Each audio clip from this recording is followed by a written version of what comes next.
Imagine leaving your established life and everyone you hold dear for a world where you mean very little to anyone and life is a struggle.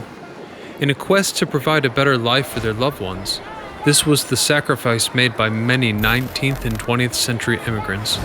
In today's world, I get the gut feeling that as cultures converge, monuments to our kin are slowly being forgotten.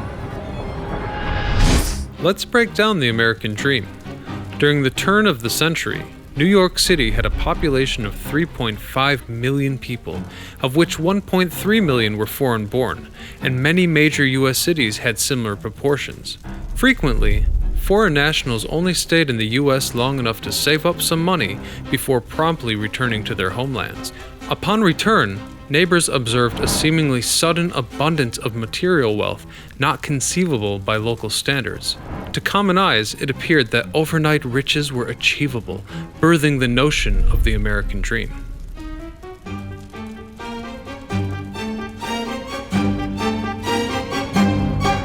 When most imagine this dream, they see 2 cars and a house.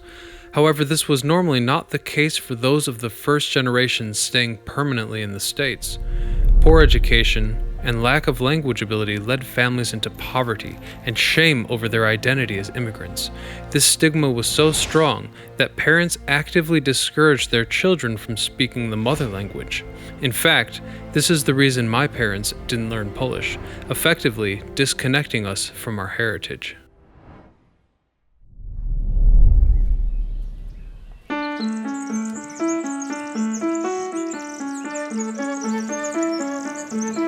I have always wanted to understand those who founded our existence, not their war stories, but their daily life before coming to the New World. So I boarded a plane and returned to the place where it all began. In the heart of Podkarpackie is a charming town named Sanok, and one of the world's most in-depth open-air folk architecture museums.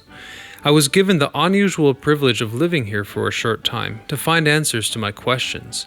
This is one of the last places in the world with such preservation of the life that our ancestors left behind.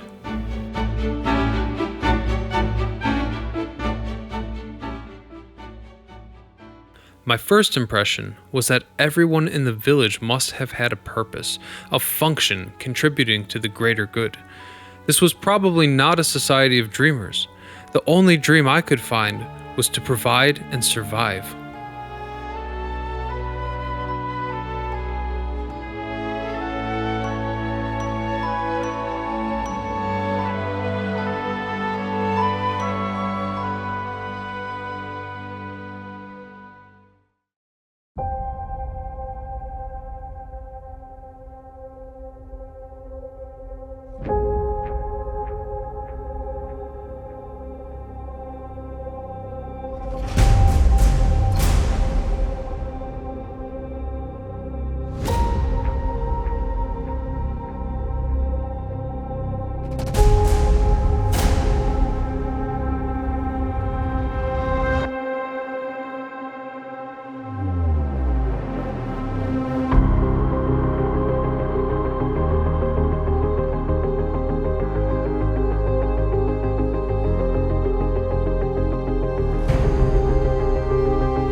People found personal meaning and community bond in their religion. Often those who returned from abroad claimed that the lack of religion was the main reason that they refused to stay away.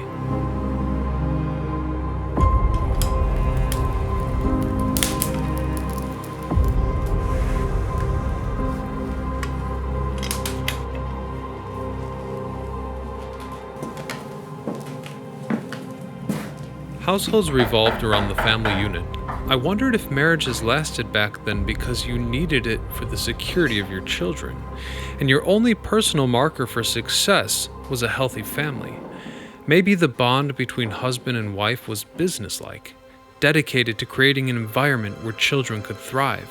Perhaps when those kids reached adulthood, in spite of unimaginable hardship, the common dedication to the unity of the marriage was what resulted in love. In the modern reality, we have the luxury to disregard these values, but back then, the desecration of family meant devastation for everyone.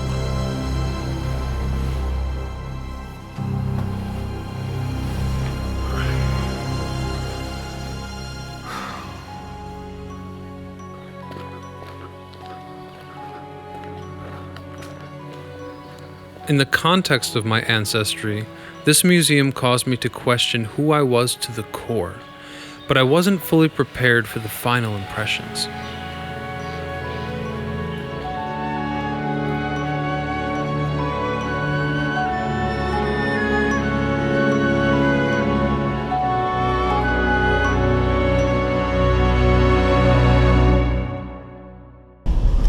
Say hi, Zoe. We haven't seen our father in like 25 years or something. My father was the proud child of immigrants, and his life fundamentals consisted of hard work, Catholicism, and honoring the memory of his elders. Almost nothing else had meaning to him. His home consisted of a stove for heating, a simple sitting area, and a small garden out back.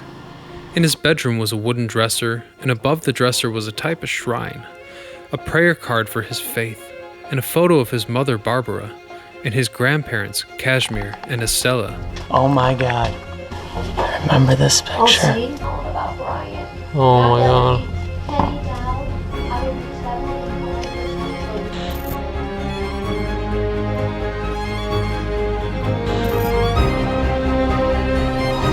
1987. Those people were all from the small village not far from this museum. I entered one of the homes with a quaint smell of wood. This exhibition created an eerie sense of home, of a place I've already known. Gradually, I realized the connection. So it dawned on me. My father's house resembled this exhibition from a motherland he never knew. 2016. Brian. That's crazy. What I'm talking about.